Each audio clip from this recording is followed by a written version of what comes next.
नमस्ते दोस्तों, कैसे हैं आप। मैं Sujeet Kumar incredible IAS academy में आपका हार्दिक स्वागत करता हूं। आज का वीडियो जो है एक बहुत ही अलग टाइप का वीडियो होने वाला है। इसमें हम लोग बीपीएससी प्रीलिम्स में जितने भी आज तक क्वेश्चन पूछे गए हैं उन सारे क्वेश्चनों की चर्चा करेंगे। इसमें आज का जो विषय रहेगा वो भारतीय इतिहास से प्राचीन भारत का सिर्फ रहेगा। पूरे संपूर्ण प्राचीन भारत में जहां से भी क्वेश्चन पूछे गए हैं सारे क्वेश्चन के जवाब दिए जाएंगे और अच्छे तरीके से समझा के आपके दिमाग में फिट कर दिया जाएगा। क्योंकि यहां से कम 40 से 50% क्वेश्चन जो होता है वो कहीं ना कहीं रिपीटेड होता है। अगर अच्छे तरीके से सुन लिए, समझ लिए तो मान के चलिए कि आपका 40 से 50% क्वेश्चन सॉल्व हो जाएगा। इससे पहले दोस्तों, अगर आप किसी संस्था में एडमिशन करवाना चाह रहे हैं तो आपके पास में एक बेस्ट ऑप्शन है sure success civil services classes, जहां पे बीपीएससी के बदलते पैटर्न के अनुसार से तैयारी करवाई जाती है। यहां पे प्रीलिम्स हो या मेंस हो, दोनों में ग्रुप डिस्कशन होता है, डेली क्लास होता है, पर डे टेस्ट होता है, वीकली टेस्ट होता है और सबसे बड़ी बात, सबसे कम फीस में आपके पैसों से ज्यादा आपके सपनों की परवाह करता है। अगर किन्हीं को इस संस्था में एडमिशन लेना है तो आप कमेंट बॉक्स में जाके अपना कमेंट कीजिए, मैं वहां आपको जवाब दे दूंगा कि इस संस्था के अंदर जाने का क्या प्रोसेस है। तो चलिए दोस्तों, आज का सेशन स्टार्ट करते हैं प्राचीन भारत के इतिहास से। सबसे पहला क्वेश्चन है, क्वेश्चन को देखिए। निम्नलिखित में से किसको कैथोलिक युग भी कहा जाता है? ध्यान रखिएगा, निम्नलिखित में से किसको केलोलिथिक युग भी कहा जाता है। तो इसका सही आंसर जो होगा वो होगा ताम्र पाषाण युग को जो कहा जाता है केलोलिथिक युग कहा जाता है। अब ये क्वेश्चन जो आया हुआ है वो 44th बीपीएससी प्रीलिम्स 2000 में क्वेश्चन पूछा गया है। ये बार बार नहीं बोलूंगा, आप यहां पे देखने की कोशिश कीजिए। आइए इसकी चर्चा थोड़ा सा डिटेल में करके समझ लेते हैं क्या है ये। ताम्र पाषाण युग के केलोलिथिक युग भी कहा जाता है। जिन संस्कृतियों में तांबे के औजार के साथ साथ पत्थर के बने हुए कारणों का प्रचलन मिलता था उन्हें ही प्रायः जो है ताम्र पाषाणिक संस्कृति कहा जाता। मतलब क्या है, जहां पे तांबा के औजार के साथ साथ जो है वो किसके होते थे, पत्थरों का होता था, और वो चीज आपको मिलेगा ताम्र पाषाण युग में। तो इसका सही आंसर होगा ताम्र पाषाण। पूरा पाषाण में नहीं मिलेगा, नव पाषाण में नहीं मिलेगा, लौह युग में नहीं मिलेगा। अगर मिलेगा तो आपको ताम्र पाषाण युग में। तो सही आंसर ताम्र पाषाण युग। क्यों? क्योंकि यहां पे जो है तांबे के औजार के साथ साथ पत्थर के भी बने होते हैं। इसी को हम कहते हैं केलोलिथिक युग। चलिए नेक्स्ट क्वेश्चन की ओर चलते हैं। थोड़ा बड़ा वीडियो बनेगा लेकिन आपके लिए बेहतरीन होगा। जरूर इस वीडियो को जितना ज्यादा बार हो सके देखिए। हड़प्पा की मिट्टियों के बर्तन पर समानतः किस रंग का उपयोग हुआ था? याद कीजिए, हम लोग आपको मेंस में पढ़ाए हैं तो याद आ गया होगा। इस पे ज्यादा से ज्यादा जो है लाल रंग का उपयोग किया गया है। ऑप्शन भी नहीं बोलूंगा, आंसर बोलते जाऊंगा ताकि वीडियो बोर भी ना हो सके। हड़प्पा निवासी मिट्टी के बर्तनों का व्यापक पैमाने पे निर्माण करते थे। उस टाइम तक अभी तक मिट्टी के ही बर्तन आ रहे हैं, मृदभांड जिसको कहते थे, मृदभांड के आ रहे थे। प्रारंभिक हड़प्पा सभ्यता में पैर से चालित चाक का प्रयोग किया जाता, जो पैरों से चलाया जाता था, चाक जो देखते थे। परिपक्व हड़प्पा के दौर में हाथ से चालित चाकों का प्रयोग किए जाने लगा था। जब परिपक्व जो धीरे धीरे डेवलप होना शुरू हुआ हड़प्पा, उसके बाद हाथ से चलाने वाले चाक का प्रयोग होने लगा। डिजाइन के आधार पर इन बर्तनों को दो श्रेणी में रखा गया। एक तो बिना डिजाइन वाले बर्तन होते थे और दूसरा जो होते थे वो चित्रित मृदभांड होते थे, जिसमें चित्र, जो मिट्टी के बर्तन होते उसमें चित्र उकेरे हुए होते थे। मृदभांडों के बनाने वाली मिट्टी में रेत का भी मिश्रण किया जाता था, जिसमें रेत का मिश्रण होता, बालू वाला जो होता रेत, जिनको पकाने पर हल्के भूरे रंग का जो है इसमें ग्रहण कर रंग ऑलरेडी आ जाता था। इन मृदभांडों के ऊपर के हिस्से जो होते थे वो लाल पुताई कर दी जाती थी। ऊपर के हिस्से को लाल रंग से पुताई कर जाती थी और नीचे के हिस्से जो है काले रंग के विभिन्न चित्रकार किया जाता था। नीचे में काले रंग का, तो ध्यान रखिएगा, नीचे काले रंग का होता था और ऊपर में जो होता था वो लाल रंग का होता था। मिट्टी के बर्तन समानता किस रंग के? तो लाल रंग के। चलिए तीसरे नंबर क्वेश्चन में चलते हैं। तीसरा नंबर क्वेश्चन क्या कहता है? सिंधु सभ्यता निम्नलिखित में से किस युग में पड़ता है? तो इसका सीधा सा आंसर जो होगा वो होगा आद्य ऐतिहासिक युग, सिंधु सभ्यता। क्यों? क्योंकि यहां पे जो लेख तो हैं, ऐसा नहीं है कि नहीं है, यहां पे जानकारी लेखन शैली का है लेकिन उसे पढ़ा नहीं जा सकता है। क्लियर है? इसलिए आदि ऐतिहासिक काल का था। अब इसको थोड़ा सा डिटेल में समझ लेते हैं। ऐतिहासिक काल का निर्धारण पठनीय लेखन के ज्ञान के आधार पर किया जाता है, ऐतिहासिक का, और लेखन कला का ज्ञान भी पहले कालखंड प्रागैतिहासिक कालखंड होता है। भारतीय इतिहास में 2500 बीसी से 1000 बीसी के कालखंड को आद्य ऐतिहासिक कालखंड माना जाता है। 2500 से 1000 के सिंधव सभ्यता आदि ऐतिहासिक काल सभ्यता होता है, क्योंकि यहां पर लेखन कला का ज्ञान होता है किंतु इतिहास निर्माण में इसका प्रयोग नहीं किया जाता। क्यों? क्योंकि उस लेखन को पढ़ा नहीं जा सकता है।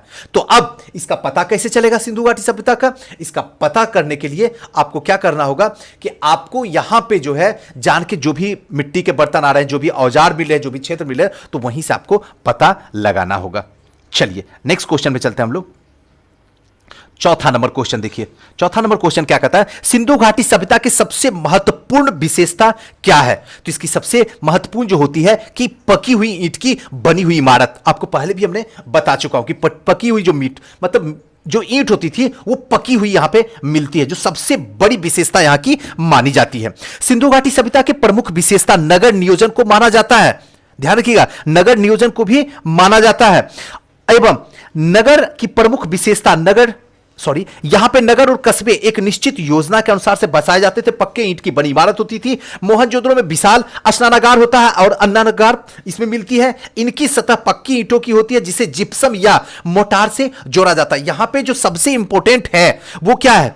अगर देखा जाए तो नगर नियोजन सबसे बेहतरीन है। इस तरीके से नगर नियोजन की इसमें किया जाता है कि आगे चल के आपको वैदिक युग में इसका ह्रास दिखेगा।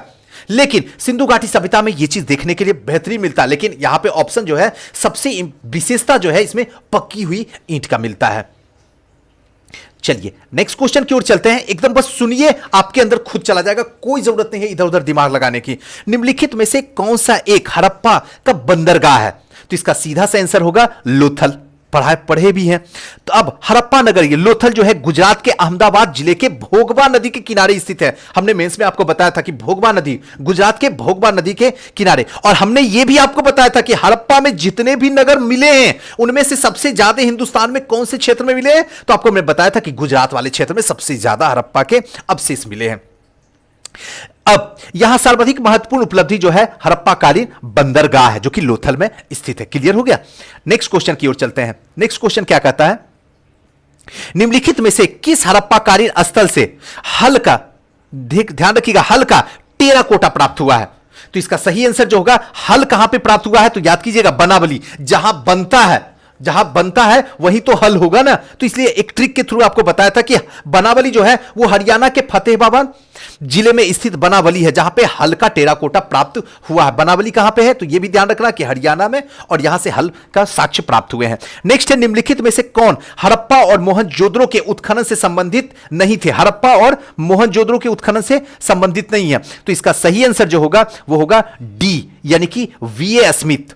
आर डी बनर्जी हैं, एम दीक्षित हैं, एम वत्स हैं, लेकिन इसमें नहीं थे वीए स्मिथ। बस इतना थोड़ा सा ध्यान रखना है। अब देखिए इसको थोड़ा सा डिटेल से समझ लेते हैं। वर्ष 1921 में दयाराम साहनी ने हड़प्पा सर्वेक्षण किया था। यह तो क्लियर हो रहा था। ध्यान रखिएगा, हड़प्पा का जो है अगर खोज कहा जाए किसने किया तो दयाराम साहनी 1921 में। यह बार बार क्वेश्चन पूछा जाता है, ध्यान रखिएगा, आप दिमाग में याद कर लीजिए। वर्ष 1926 में माधव स्वरूप वत्स हड़प्पा के सर्वेक्षण से संबंधित रहे हैं। मोहनजोदड़ो की खोज में सर्वप्रथम 1922 में राखालदास बनर्जी ने की थी। ध्यान रखिएगा, मोहनजोदड़ो को, हड़प्पा और मोहनजोदड़ो दोनों अलग अलग है, याद रखिएगा इस बात का। इसके पुरातात्विक महत्व की ओर से ध्यान आकर्षित किया गया और इसके अतिरिक्त कुछ अन्य विद्वान जैसे के एन दीक्षित, आर्नेस्ट मेके, आर एल एस्टीन, ए घोष, जेपी जोशी आदि ने भी इस सभ्यता की खोज में महत्वपूर्ण योगदान दिया है। अतः स्पष्ट है कि वीए स्मिथ जो है हड़प्पा सभ्यता की खोज से संबंधित नहीं रहे, बल्कि ये जो है वो भारतविद और कला इतिहासकार के रूप में प्रसिद्ध है। चलिए नेक्स्ट आते हैं। बोगज कोई का महत्व इसलिए है कि, इसका ऑप्शन देखिए, इसका सही आंसर होगा ऑप्शन नंबर ए। वहां जो अभिलेख प्राप्त हुए हैं उनमें वैदिक देवी और देवताओं का वर्णन मिलता है, जो कि बोगज कोई का महत्व है। अब बोगज कोई जो है यानी कि एशिया माइनर है। 14वीं शताब्दी ईसा पूर्व के कुछ अभिलेख मिले हैं। 14वीं शताब्दी ईसा पूर्व के कुछ अभिलेख मिले हैं। इनमें ऐसे राजाओं का उल्लेख आया जिनके नाम आर्यों जैसे थे। जो भी राजा थे इनका नाम जो है आर्यों से मिलता जुलता जैसा था, जो संधियों और साक्ष्य तथा रक्षा के लिए इंद्र, मित्र, वरुण, नासत्य देवताओं का आह्वान करते थे। इससे ज्ञात होता है कि वैदिक आर्य जो है ईरान से होकर भारत आई थी। हमने पहले भी बता दूंगा, वैदिक आर्य जो है वो ईरान से होकर ही भारत आए थे। नेक्स्ट क्वेश्चन की ओर चलते हैं। महात्मा बुद्ध का महापरिनिर्वाण कहां हुआ? इसका सही आंसर जो होगा वो कुशीनगर में हुआ है। क्लियर है?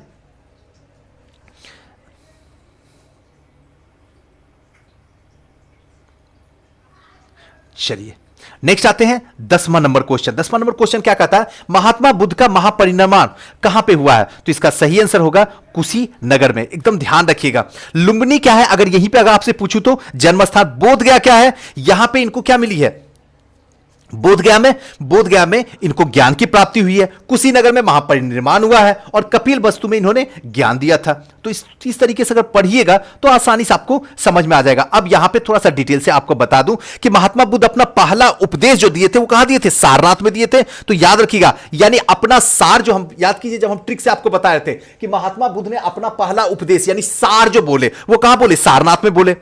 इसके पश्चात धर्म के प्रचार में कपिल वस्तु, राजगिरी, वैशाली, कौशल, अन्य राज्य भी गए जहां पे अपना सार दिए। सबसे अधिक बौद्ध धर्म का प्रचार जो हुआ था वो कहां पे हुआ था? कौशल राज्य में हुआ था। कौशल नरेश प्रसेनजीत ने भी इस परिवार के साथ में बुद्ध की शिष्यता ग्रहण किया था। अपना प्रचार करते हुए वो मल्लों की राजधानी पावा पहुंचे थे। याद रखिएगा, मल्लों की राजधानी कहां थी? पावा थी, वहां पहुंचे थे और उन्होंने चुंद नामक लुहार के आम्र वाटिका में ठहरे थे। ध्यान रखिएगा, जहां पे बुद्ध ने सुकर मध्य खाना, एक कोई खाना था जो कि खाए और उन्हें जो है रक्तसार हो गया और भयानक पीड़ा उत्पन्न हुई और इस वेदना के बाद में कुशीनारा, ध्यान रखिएगा कुशीनारा यानी कि मल्ल गणराज की राजधानी जो थी कुशीनारा, वहां पहुंचे और 483 ईस्वी पूर्व में 80 वर्ष की अवस्था में इन्होंने शरीर को त्याग दिया। बौद्ध ग्रंथ में इसे महापरिनिर्वाण कहा जाता है।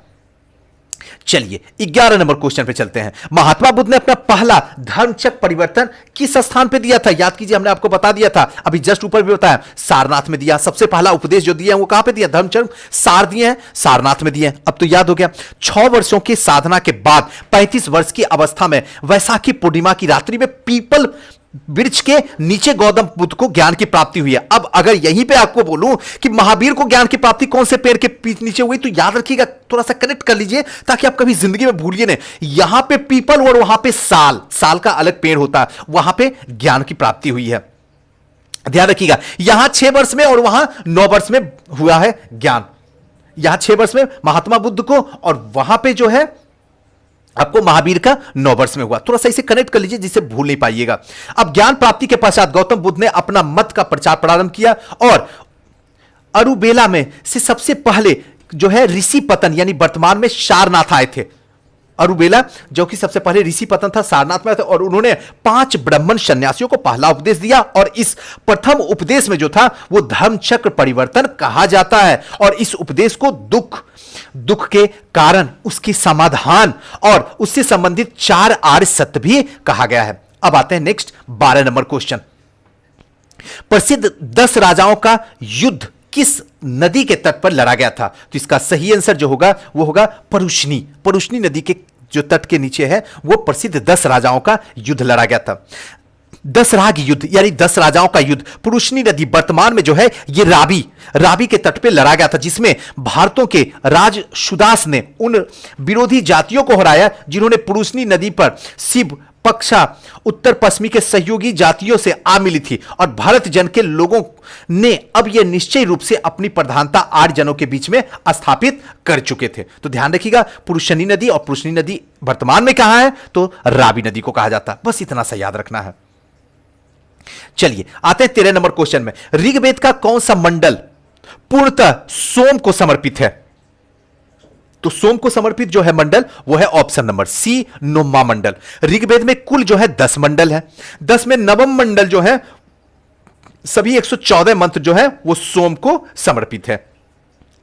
नेक्स्ट है ऋग्वेद की संहिता का नौवां मंडल पूर्णतः किसको संबंधित है? अभी जस्ट ऊपर बताया नौवां मंडल किसको संबंधित समर्पित है? तो इसका सही आंसर जो होगा 14 का वो होगा ऑप्शन नंबर डी यानी सोम और इस पे नाम यज्ञ देवता को। अभी जस्ट ऊपर भी बताया। नेक्स्ट जो है गायत्री मंत्र किस पुस्तक में मिलता है? तो इसका सही आंसर जो होगा ऋग्वेद ही होगा, ये तो जानते ही हैं। और बार बार ये क्वेश्चन पूछा जाता है कि गायत्री मंत्र ऋग्वेद में उल्लेखित है और इसके रचनाकार जो है कौन है? विश्वामित्र हैं और यह सूर्य की देवता को समर्पित, सूर्य देवता को यह समर्पित है। और गायत्री मंत्र का मतलब ओम भूर्भुवः स्वः भर्गो देवस्य धीमहि धियो युनः प्रचोदयात्। ये गायत्री मंत्र है जो कि किसमें है? तो ध्यान रखिएगा ऋग्वेद में है और यह पूर्णतः सूर्य को समर्पित है और यह मंत्र ऋग्वेद के तृतीय मंडल में, यह भी याद रखना है कि ऋग्वेद के तृतीय मंडल में सोम को यह समर्पित है। नेक्स्ट है, बोध गया में बोधि वृक्ष अपने वंश के इस पीढ़ी का है, किस पीढ़ी का है? तो इसका सही आंसर जो है, इसमें जो भी ऑप्शन है कहीं ना कहीं कंफ्यूजन है, इसके डिटेल को समझ लेते हैं। महाबोधि मंदिर स्थित वर्तमान में जो बोधि वृक्ष वह नहीं है जिसके नीचे बैठकर महात्मा बुद्ध ने ज्ञान प्राप्ति किया। अगर आज भी आप बोध गया जाते हैं और वो वृक्ष देखते हैं और उस वृक्ष को देखने के बाद आपको लग जाता है कि इसी वृक्ष के नीचे भगवान बुद्ध को ज्ञान की प्राप्ति हुई है, तो आप गलत हैं, वो वृक्ष नहीं है। क्योंकि हेंगसांग के अनुसार से उस मूल वृक्ष की 7वीं शताब्दी में सम्राट शशांक ने नष्ट कर दिया था। ध्यान रखिएगा, 7वीं शताब्दी में सम्राट शशांक ने नष्ट कर दिया था और इसके बाद में इस स्थान पर 2 और वृक्ष रोपित हुए हैं जो कि नष्ट हुए। वर्तमान वृक्ष जो है जिसे हम समय देखते हैं, यह चौथी पीढ़ी का वृक्ष है जिसे अलेक्जेंडर कनिंघम ने लगवाया है। अब देखिए यहां 2-3 क्वेश्चन बनता है और यह वृक्ष जो है पूरी तरीके से संरक्षित है, केवल इसमें गिरी हुई पत्तियों को ही छूने एवं उठाने का अधिकार है। अन्य जो है तथ्य इसके अनुसार, मतलब क्या, इस वृक्ष को आप छू नहीं सकते हैं, बस इसकी जो पत्तियां गिरते हैं उसी को। अब देखिए कि महात्मा बुद्ध को जो ज्ञान प्राप्ति हुई थी वो वृक्ष वहां पे वो अब नहीं है, वो समाप्त हो चुका है। कौन, किसने समाप्त किया था? तो सम्राट शशांक ने इसको समाप्त करवाया था। उसके बाद जो अभी वृक्ष लगा हुआ है वो अलेक्जेंडर कनिंघम ने लगवाया है। अब क्लियर हो गया एकदम, अब किसी को भी समझा सकते हैं। चलिए नेक्स्ट क्वेश्चन की ओर हम लोग चलते हैं लौट के। 17 नंबर क्वेश्चन। अब देखिए थोड़ा सा और डिटेल देख लेते हैं। 2 बार सम्राट अशोक, 1 बार पुष्यमित्र शुंग, 1 बार पूर्ण वर्मा के अंत में कनिंघम के द्वारा लगाया गया था और अतः छठी पीढ़ी का वृक्ष यह है। अभी जो लगा हुआ है वो कहीं ना कहीं छठी वृक्ष है और विवाद होने के कारण बिहार लोक सेवा आयोग इस प्रश्न को हटा दिया था। विवाद की वजह से इस प्रश्न को हटा दिया गया है। नेक्स्ट आते हैं, विश्व का सबसे ऊंचा कहा जाने वाला विश्व शांति स्तूप बिहार में कहां पे है? तो यह राजगीर में है।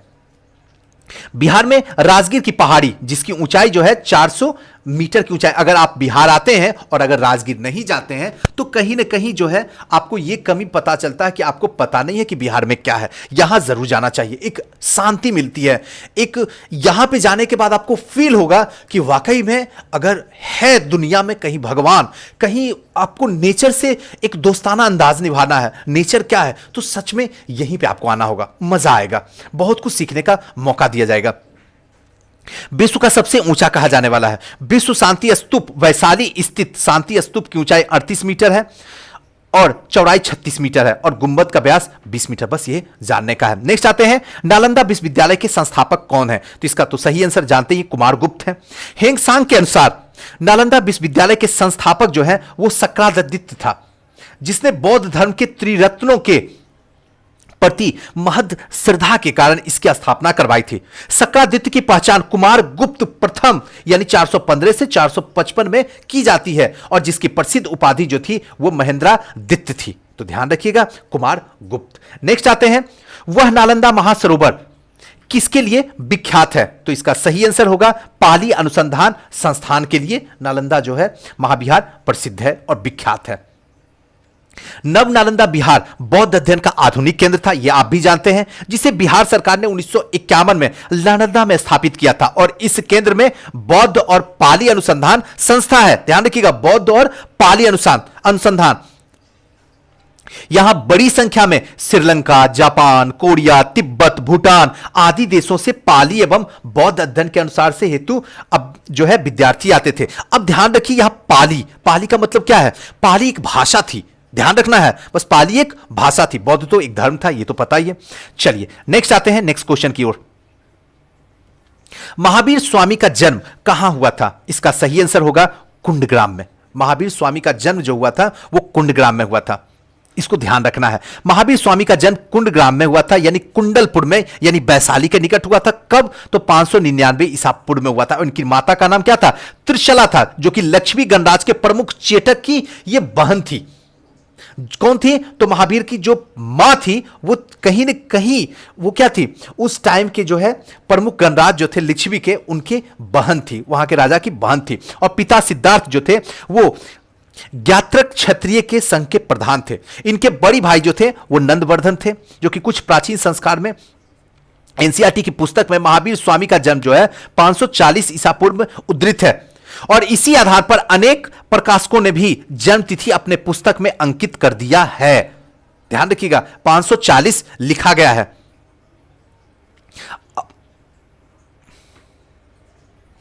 अपने पुस्तकों में अंकित कर दिया है। इसी भ्रम की स्थिति में उत्पन्न हुई है। महावीर स्वामी का सही जन्म तिथि जो है 599 ईसा पूर्व उचित है। 599 इनका जन्म जो है एकदम सही है, लेकिन एनसीईआरटी जो है 540 इसको उद्धृत किया है और यही वजह है कि 540 सारी बुक कर दिया एनसीईआरटी की वजह से।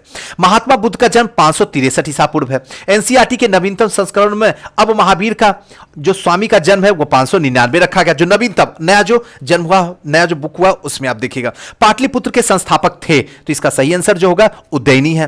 पाटलिपुत्र के संस्थापक जो है वो जो है अजात शत्रु के उत्तराधिकारी जो थे कौन थे? उज्जैनी थे, जो कि गंगा और सोन के संगम पर, ध्यान रखिएगा पटना गंगा और सोन के संगम पर बसाया गया है।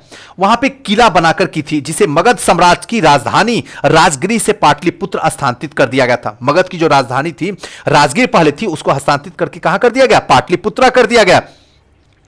यह नगर शिशु नागवंश, नंदवंश और मौर्य वंश की राजधानी रहा। किसकी किसकी? तो ध्यान रखना है, शिशु नागवंश, नंदवंश, मौर्य वंश की राजधानी रहा। नेक्स्ट आते हैं, विश्व का पहला गणतंत्र वैशाली में किसके द्वारा जो है स्थापित किया गया था? तो इसका सही आंसर होगा ये लिच्छवी के द्वारा। ध्यान रखना है कि लिच्छवी के द्वारा। वैशाली के लिच्छवी ने विश्व का पहला गणतंत्र जो है स्थापित किया गया था, वैशाली के लिच्छवी में। वैशाली बुद्ध काल का सबसे बड़ा और शक्तिशाली गणराज था, जो कि लिच्छवी जो है वज्जी संघ के सर्व प्रमुख थे। नेक्स्ट आते हैं, मगध की प्रारंभिक राजधानी कौन सी थी? जो मगध की पहली राजधानी थी वो कौन सी थी? ऑप्शन में देखिए,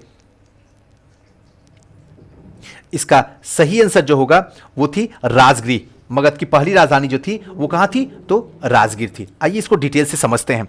पुराणों के अनुसार मगध पर शासन करने वाला पहला राजवंश जो था वो बृहद्रथ वंश था। ध्यान रखिएगा, बृहद्रथ वंश था। और इस वंश के पहले राजा जो हुए वो बृहद्रथ का पुत्र जरासंध था, जिसने गिरिव्रज यानी कि राजगिरी में अपनी राजधानी बसाया।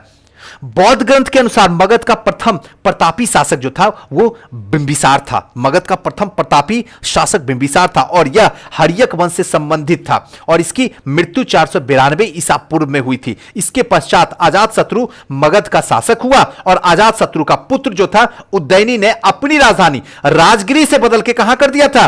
तो पाटलिपुत्र स्थापित कर दिया था। तो अब ये तो चीज ध्यान में आ गया कि अजात शत्रु का पुत्र कौन था? उज्जैनी था, जिसने अपनी राजधानी जो है राजगिरी से बदलकर कहां कर दिया गया? वो पाटलिपुत्र कर दिया गया। चलिए नेक्स्ट क्वेश्चन आते हैं 24 नंबर क्वेश्चन पे। चलिए नेक्स्ट क्वेश्चन की ओर चलते हैं। नेक्स्ट क्वेश्चन क्या कहता है? अजात शत्रु के वंश का नाम क्या था? अजात शत्रु के वंश का नाम क्या था? तो इसका सही आंसर होगा ऑप्शन नंबर बी, हर्यक वंश। मगध का शासक अजात शत्रु था, जो कि 492 से 460 ईसा पूर्व था। अपने पिता हर्यक वंश के संस्थापक बिंबिसार की हत्या करके राजगद्दी पर बिठाया था और इसी हत्या के बाद इसके पुत्र उज्जैनी जो है कौसंबी और वत्स राजा उज्जैन इसके विभिन्न ने कर दी थी। तो ध्यान रखिएगा, इसका आंसर जो होगा हर्यक वंश, ऑप्शन नंबर बी। नेक्स्ट आते हैं 25वां नंबर क्वेश्चन। सेंड्रोकोटस ने चंद्रगुप्त मौर्य की पहचान किसने की? सेंड्रोकोटस से चंद्रगुप्त मौर्य की पहचान किसने की? तो इसका सही आंसर होगा विलियम जोन्स ने। विलियम जोन्स पहले विद्वान थे जिन्होंने सेंड्रोकोटस की पहचान मौर्य शासक चंद्रगुप्त से की थी। एरियन और प्लूटार्क ने चंद्रगुप्त मौर्य को एंडोकोटस के रूप में वर्णित किया है, जबकि जस्टिन ने सेंड्रोकोटस यानी चंद्रगुप्त मौर्य को सिकंदर महान की भेंट से उल्लेखित किया है। नेक्स्ट आते हैं, ब्राह्मणी लिपि का सर्वप्रथम किसने पढ़ा था? तो इसका सही आंसर होगा जेम्स प्रिसेप। बहुत इंपॉर्टेंट है, हमेशा क्वेश्चन पूछा जाता है कि ब्राह्मणी लिपि सबसे पहले किसने पढ़ा था? तो याद रखिएगा जेम्स प्रिसेप। अब सर्वप्रथम 1837 ईस्वी में जेम्स प्रिसेप नामक अंग्रेजी विद्वान ने अशोक के लेखन यानी कि ब्राह्मणी लिपि में जो थी उच्चारित था, किंतु उन्हें लेखों में देवनाथ प्रिय की पहचान सिंगल के राजा तिस्त ने कर डाली थी। कालांतर में यह जो प्रकाश में आया है कि सिंहली अनुश्रुति दीपवंश और महावंश में यह उपाधि अशोक के लिए प्रयुक्त की गई है और अंततः 1915 ईस्वी में मास्की यानी कि कर्नाटक से प्राप्त लेख में अशोक का नाम भी पढ़ लिया गया था 1915 में।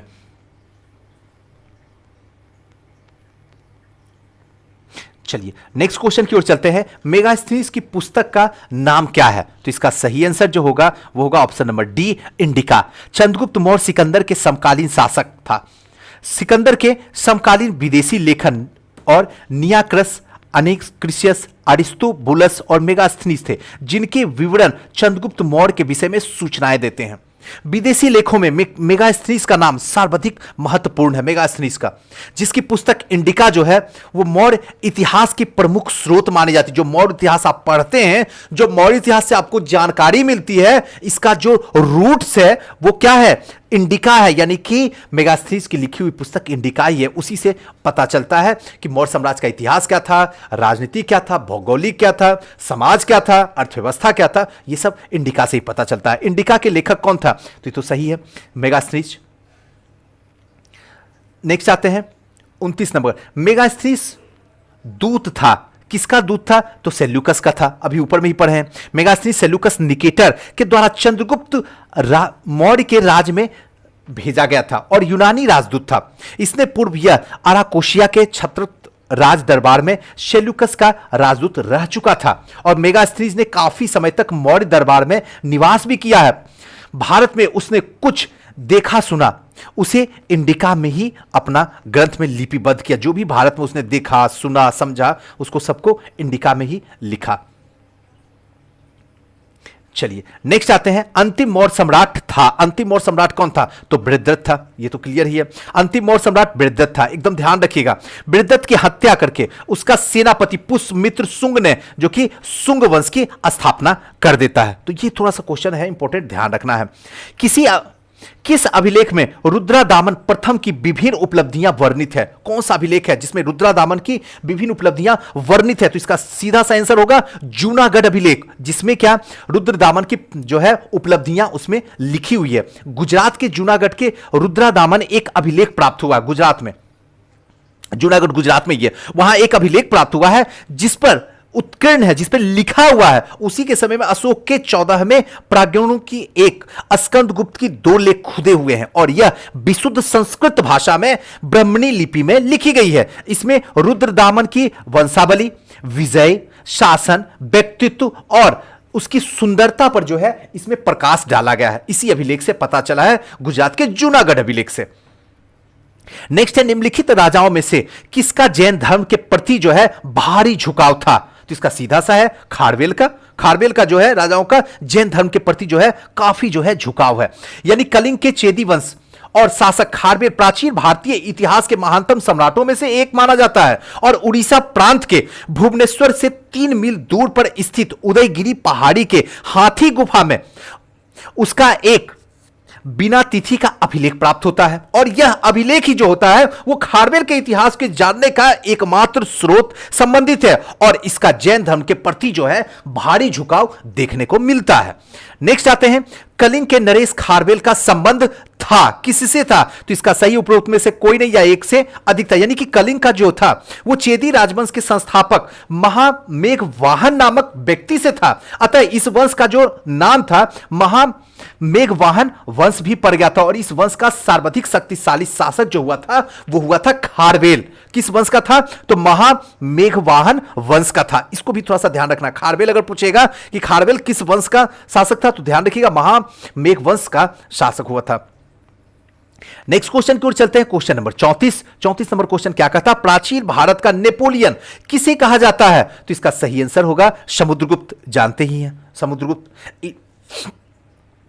इतिहास में विंस स्मिथ ने अपनी रचना जो थी early history of India, early history of India किसकी है? तो वेंस्ट स्मिथ की है। ध्यान रखिएगा, विंस्ट स्मिथ की है अर्ली हिस्ट्री ऑफ इंडिया, जिसमें समुद्रगुप्त की विजय की से मुग्ध होकर उसने बताया था कि समुद्रगुप्त जो है भारतीय नेपोलियन कहा जाता है।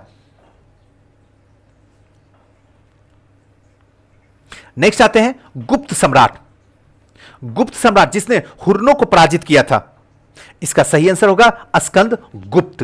हुर्नों का पहला भारतीय आक्रमण गुप्त सम्राट स्कंद गुप्त के शासनकाल में हुआ था। स्कंदगुप्त के हाथों वे बुरी तरीके से मतलब पराजित हुआ था, परास्त हुआ था, असफल हुआ था और इस आक्रमण पर एक धावा मात्र रहा था और देश पर इनके ऊपर तत्कालिक प्रभाव नहीं पड़ा, परंतु परोक्ष रूप से उसने गुप्त साम्राज्य के पतन की गति को तेज कर दिया था। प्रभाव नहीं पड़ा, लेकिन कहीं ना कहीं अंदर से इसके पतन का जो है आग कहीं ना कहीं जलना शुरू हो गई थी। स्कंदगुप्त की मृत्यु के बाद 5वीं शताब्दी में, जैसे ही स्कंदगुप्त मरता है उसके बाद 5वीं शताब्दी तथा 6ठी शताब्दी के आरंभ में उत्तर पश्चिम के क्षेत्रों में हुर्नों का कब्जा कर लिया था।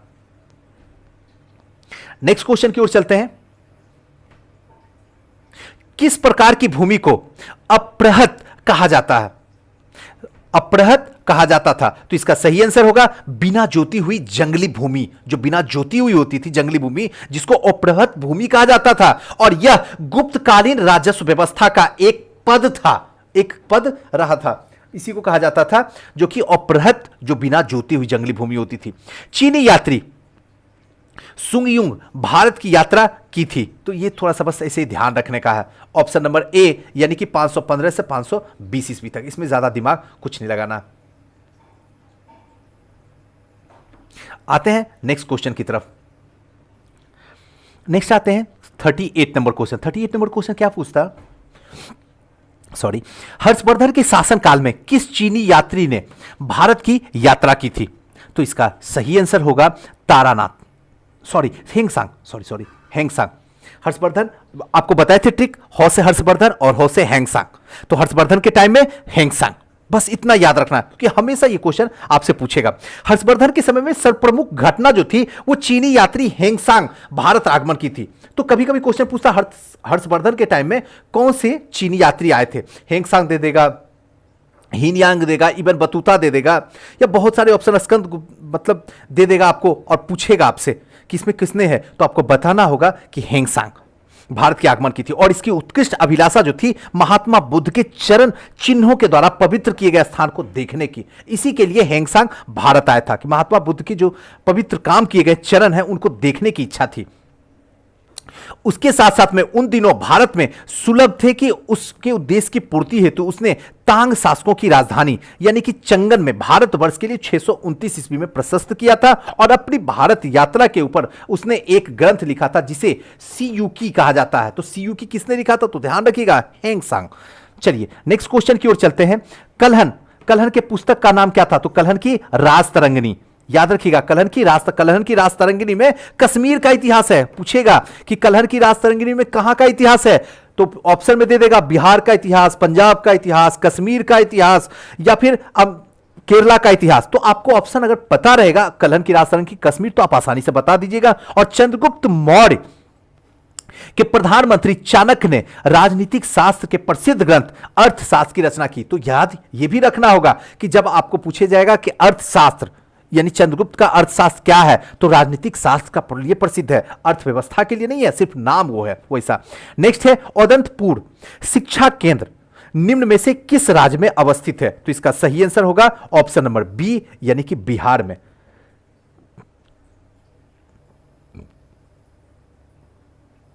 उदंतपुर, जिसे उदनापुर भी कहा जाता है, उदंतपुर को ही उदनापुर भी कहा जाता है, जो कि प्राचीन काल में एक प्रमुख शिक्षा का केंद्र माना जाता था उदंतपुर। यह बिहार राज्य में अवस्थित था और इसकी स्थापना जो है पाल वंश के प्रथम शासक गोपाल ने की थी। याद रखिएगा, पाल गोपाल उदंतपुर को। नेक्स्ट है कर्नाटक वंश के संस्थापक कौन था? तो इसका सही आंसर होगा नानीदेव। इसके संस्थापक कौन है? नानदेव। कर्नाटक वंश के संस्थापक जो है नानदेव है, जो कि एक महान योद्धा थे। नानदेव जो है कर्नाटक की राजधानी सिमरावगढ़ को बनाया था। और कर्नाटक वंश के संस्थापक जो है, शासनकाल जो चला था 97 से 98, 1378 ईस्वी में मिथिला को जो है स्वर्ण युग इन्होंने बताया था। मिथिला को स्वर्ण युग किसने? नेक्स्ट है कर्नाटक वंश का अंतिम शासक कौन था? तो इसका सही आंसर होगा हरि सिंह। कर्नाटक वंश का अंतिम शासक जो थे वो हरि सिंह थे, कर्नाट वंश से। ध्यान रखिएगा, कर्नाट वंश के अंतिम शासक हरि सिंह देव थे और ये कला और साहित्य के महान संरक्षक थे। इन्होंने पंजी व्यवस्था की शुरुआत की थी। कौन? तो कर्नाट वंश के हरि सिंह। नेक्स्ट है किस काल के अछूत की अवधारणा स्पष्ट रूप से उद्धृत हुई थी? अछूत की अवधारणा, तो इसका सही आंसर होगा धर्मशास्त्र के समय में अछूत की अवधारणा जो है स्पष्ट रूप से उद्धृत हुई थी। अब देखिए, धर्मशास्त्र के समय में 4 वर्ण थे, जिसको आप जानते होंगे, ब्राह्मण, क्षत्रिय, वैश्य और शूद्र। इसके अतिरिक्त समाज में अन्य जातियों का यथा था, जैसे क्या, अंबस्ट, उग्र, निषाद, मगध, वैदेहिक, रथकार आदि जो है अरबी भाव इसी के अनुलोम और प्रतिलोम विवाहों के फलस्वरूप हो गया था। पाणिनि ने 2 प्रकार के शूद्रों का उल्लेख किया। पाणिनि ने 2 प्रकार के, एक जो है निर्वसित और दूसरा जो है अनिर्वसित। इसमें जो है पहले प्रकार के शूद्र को अपस्यता माना जाता है। नेक्स्ट है, त्रिपिटक किसकी धार्मिक पुस्तक है? तो इसका सही आंसर होगा बौद्ध। ये तो जानते हैं, त्रिपिटक जो है बौद्ध धर्म के सर्वाधिक महत्वपूर्ण है, क्योंकि बौद्ध की मृत्यु के बाद उनकी शिक्षाओं का संकलित करके 3 भागों में इसको बांट दिया गया है, जिन्हें त्रिपिटक कहा गया। जब बौद्ध मर गए थे तो उनकी जो शिक्षाएं थी वो 3 भागों में बांट दिया गया था। एक का नाम विनय पिटक, दूसरा का नाम सूत पिटक और तीसरा का नाम अधिधम पिटक। तो जो विनय पिटक था उसका संघ से संबंधित नियम और आचार की शिक्षाएं इसमें थी। सूत पिटक जो था वो महात्मा बुद्ध के वचन इसके अंदर है। धम्म पिटक जो है इसमें दार्शनिक सिद्धांत है। नेक्स्ट आते हैं, कनिष्क के शासन काल में बौद्ध सभा किस नगर में आयोजित की गई थी? तो इसका सीधा सा आंसर है कनिष्क, मतलब कौसे कनिष्क, कौसे कश्मीर। इस तरीके से हमने आपको याद करवाया था, याद कीजिए जब हम आपको बता रहे थे लुसेंट। तो बौद्ध धर्म की चौथी और अंतिम संगीत जो था, संगीत और कुषाण शासक के कनिष्क के राज्यकाल में कश्मीर के कुंडलवन में हुआ था, और इसकी अध्यक्षता जो है वसुमती ने किया था, और अश्व घोष इसकी उपाध्यक्ष थे। और यहीं पे बौद्ध धर्म के कठिन अंशों पर सम्यक विचार, ध्यान रखिएगा, सम्यक विचार किया गया था, और प्रत्येक पिटक पर भाष्य लिखे गए थे। कनिष्क ने इन्हें ताम्र पात्रों को खुदवाकर एक स्तूप रखवाया था। त्रिपिटक में लिखे गए इन्हीं भाष्य को जो है विभाष्य शास्त्र कहा जाता है। उल्लेखनीय है कि पहली बौद्ध संगति युद्ध का मृत्यु का तत्काल बाद जो है राजगृह के सप्तपर्णी गुफा में हुई थी। ध्यान रखिएगा, जो पहली बौद्ध संगति हुई थी उसकी मृत्यु का तत्काल बाद, बौद्ध के मृत्यु के तत्काल के बाद राजगिरी के सप्तपर्णी गुफा में हुई थी, और इसी समय मगध का शासक जो था वो अजात शत्रु था। इसकी अध्यक्षता महाकस्प ने की थी। द्वितीय बौद्ध संगीत जो है कालाशोक के शासनकाल में हुआ था, और बुद्ध की मृत्यु जो है लगभग 100 वर्ष पश्चात वैशाली में हुई थी, और इसके अध्यक्ष जो है आचार्य साबक मीर यानी कि सर्व कामनी थे। नेक्स्ट क्वेश्चन की ओर चलते हैं। 46 नंबर क्वेश्चन क्या कहता है? बुद्ध के जीवन की 4 महत्वपूर्ण घटनाओं और उनसे संबंधित 4 स्थानों के नीचे उल्लेख हैं। यह 2 स्तंभों में, स्तंभ 1 स्तंभ 2 में अंकित है, और इसका सुमेल आपको करना है। तो इसका सही आंसर होगा ऑप्शन नंबर सी। आप लोग सुमेल कर लीजिए, बड़ा आसान है। थोड़ा सा इसका डिटेल बता दूं। महात्मा बुद्ध का जन्म 563 ईसा पूर्व में कपिल वस्तु के समीप में लुम्बिनी वन में हुआ था, और बोध गया के बैसाखी पूर्णिमा की रात में उन्हें ज्ञान की प्राप्ति हुई थी, और काशी के ऋषिपत्तनम यानी सारनाथ में उन्होंने पहला उपदेश दिया था, और कुशीनगर में उनका निर्धन हो गया था, जहां पे महापरिनिर्वाण कहा जाता है। नेक्स्ट आते हैं, बोध गया में महाबोधि मंदिर बनाया गया है। ध्यान रखिएगा, बोध गया में महाबोधि मंदिर बनाया गया, किसने? तो इसका आंसर होगा महात्मा बुद्ध के ज्ञान से प्राप्त हुआ था। यहीं पे बुद्ध यानी बोध गया में 6 वर्ष की साधना के पश्चात 35 वर्ष की आयु में महात्मा बुद्ध को बैसाखी पूर्णिमा की रात में एक पीपल पेड़ के नीचे इन्होंने दुख और उनके कारणों का पता लगाया था, और इस समय वे बुद्ध के नाम से पूरी दुनिया में विख्यात हो गए थे, और यहीं पे बोधि मंदिर बनाया गया है।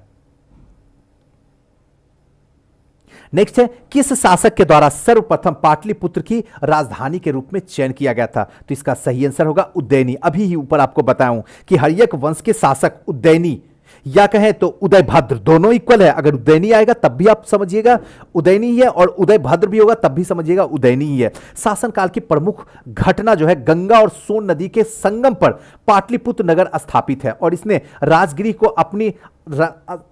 राजगिरी से अपनी राजधानी को स्थानांतरित करके जो है पाटलिपुत्रा में स्थानांतरित किया था। नेक्स्ट है, गौतम बुद्ध को एक देवता के स्थान पर किस राजा के युग में प्राप्त हुआ था? देवता के स्थान पर किस राजा के टाइम में? तो इसका सही आंसर होगा कनिष्क। कनिष्क के टाइम में गौतम बुद्ध को एक देवता का स्थान प्राप्त हुआ था। कनिष्क के शासनकाल में संपन्न जो हुआ था चौथी बौद्ध संगति, हीनयान और महायान नामक दो स्पष्ट और स्वतंत्र संप्रदायों में यहीं पे विभक्त हो जाता है। महायान शाखाओं में बुद्ध को देवता माना जाता है और उनकी पूजा की जाने लगी, और इसी के समय में अनेक बोधिसत्व की भी पूजा प्रारंभ हुई थी। नेक्स्ट है ईसा पूर्व 6ठी सदी के विश्व की प्रथम गणतात्मक व्यवस्था कहां थी? तो इसका सही आंसर होगा वैशाली। ईसा पूर्व 6ठी सदी में विश्व की प्रथम गणतात्मक व्यवस्था वैशाली में थी, पहली। परंतु वज्जी के अतिरिक्त वैशाली के लिच्छवी, मिथिला के विदेह, कुंडग्राम के ज्ञातक विशेष रूप से उल्लेखनीय है, और संभवतः इन 4 राज्य उग्र, भोग और इच्छाचुक तथा कौरव यहां पे उस टाइम में थे। नेक्स्ट क्वेश्चन आते हैं, अब महाजनपद में आते हैं। 16 महाजनपदों की सूची उपलब्ध है, तो इसका सही आंसर होगा ऑप्शन नंबर बी, यानी कि अगंतु निकाय में। बौद्ध धर्म अगंतु निकाय के शोषण महाजनपदों की सूची में उपलब्ध है, और इसी ग्रंथ के अनुसार जो है बुद्ध के उदय के कुछ पूर्व समस्त उत्तरी भाग जैसे 16 बड़ा राज्यों में विभाजित था, जिसे 16 महाजनपद कहा गया था, जिसमें इसमें बिहार में जो है आपका अंग आ जाता है, आपका मगध आ जाता है, और इसी के अंदर जो है आपका एक और आएगा, इसमें कौशल नहीं, इसमें एक सेकेंड,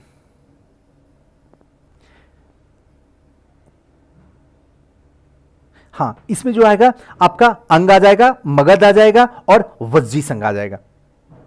इसके साथ साथ में काशी, कौशल, मल, चेदी, वत्स, कुरु, पंचाल, मत्स्य, शूरसेन, अस्मक, अवंती, गंधार, कंबोज, ये सारे के सारे हैं। लेकिन यहां पे आपको सिर्फ 3 को याद रखना, अंग, मगध और वज्जी, ये 3 को आपको याद रखना होगा। जैन ग्रंथ भगवती सूत्र में भी 16 महाजनपदों के सूची मिलती है, 16 के 16 महाजनपद की सूची वहां भी भगवती सूत्र में भी मिलती है, किंतु यहां कुछ नाम विभिन्न प्रकार से हैं। चलिए नेक्स्ट आते हैं, नालंदा विश्वविद्यालय की स्थापना का युग है, तो इसका सही आंसर है गुप्त युग। नालंदा के विख्यात बौद्ध पीठ एवं विश्वविद्यालय था। यह दक्षिण बिहार के राजगीर के निकट स्थित था। इसके ध्वंसावशेष बड़ा ग्राम से दूर आज तक के बिखरे पड़े हुए हैं। 5वीं शताब्दी के मध्य गुप्तों के समय में नालंदा विश्वविद्यालय के अस्तित्व में आया था। सर्वप्रथम कुमारगुप्त प्रथम, ध्यान रखिए, कुमारगुप्त प्रथम ने नालंदा बौद्ध विहार को दान दिया, और बाद में बुद्धगुप्त, तथागुप्त और बलादित्य नामक गुप्त शासकों ने इस विहार को दान में दे दिया था। तो इसको थोड़ा सा इंपॉर्टेंट है, इसी तरीके से आपको ध्यान रखना होगा।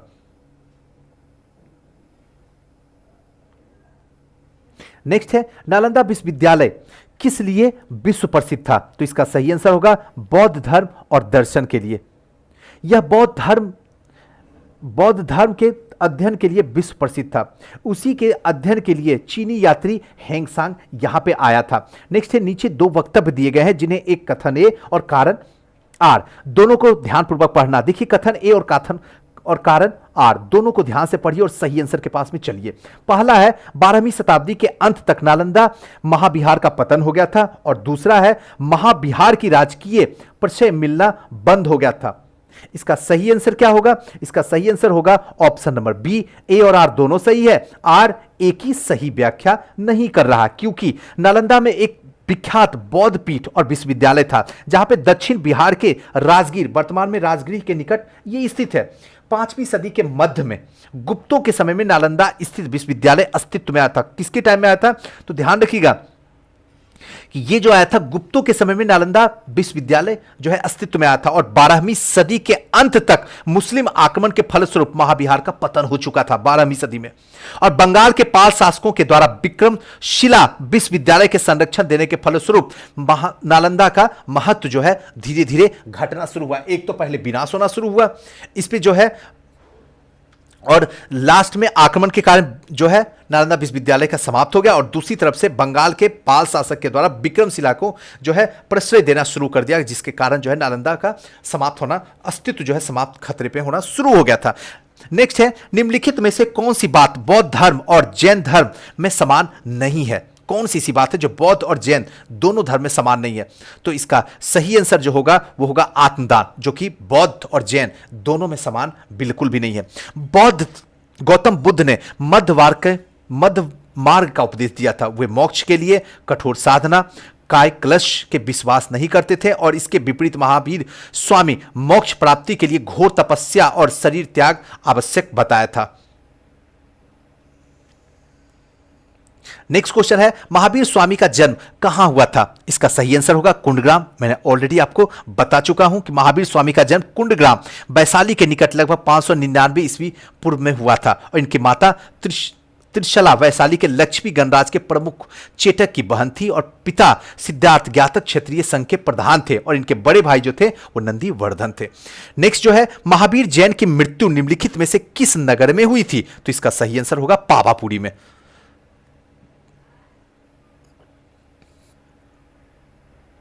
महावीर की जो मृत्यु हुई थी वो पावापुरी में हुई थी। जन्म 599 ईस्वी में वैशाली के निकट कुंडग्राम में हुआ था। कुंडग्राम में जन्म लिए थे। इनके पिता जो थे ज्ञातक क्षत्रियों के संघ के प्रधान थे। ये वज्जी संघ के प्रमुख सदस्य थे, और 527 ईस्वी पूर्व में लगभग 72 वर्ष की आयु में राजगिरी के समीप में पावापुरी नामक स्थान पर इन्होंने शरीर का त्याग दे दिया। निम्नलिखित में से कौन सबसे पूर्वकालिक जैन ग्रंथ कहलाता है? तो इसका सही है 14 पूर्व। 14 पूर्व प्राचीन जैन ग्रंथ है। अंतिम नंद राजा के समय में संभूत विजय और भद्रबाहु संघ के अध्यक्ष थे, और तथा यही महावीर के द्वारा प्रदत्त 14 पूर्वों के विषय में जानने वाले अंतिम व्यक्ति थे। 12 अंग और जैन सिद्धांतों के संकलन प्रथम जैन सभा में किया गया था। नेक्स्ट क्वेश्चन जो है 59 नंबर, भगवान महावीर का प्रथम शिष्य था? तो इसका सही आंसर होगा जमाली। भगवान महावीर का जन्म क्षेत्रीय वंश के सिद्धार्थ के यहां 599 ईसा पूर्व में हुआ था। इनकी पत्नी का नाम यशोदा था, तथा उनसे प्रियदर्शना नामक पुत्री उत्पन्न हुई थी। इस पुत्री का विवाह जो है इन्होंने जमाली से करवाया था, जो बाद में महावीर स्वामी का अनुयायी बन गया था। यह उनका प्रथम शिष्य भी था, जो कि दामाद भी कहलाता था। जमाली के बाद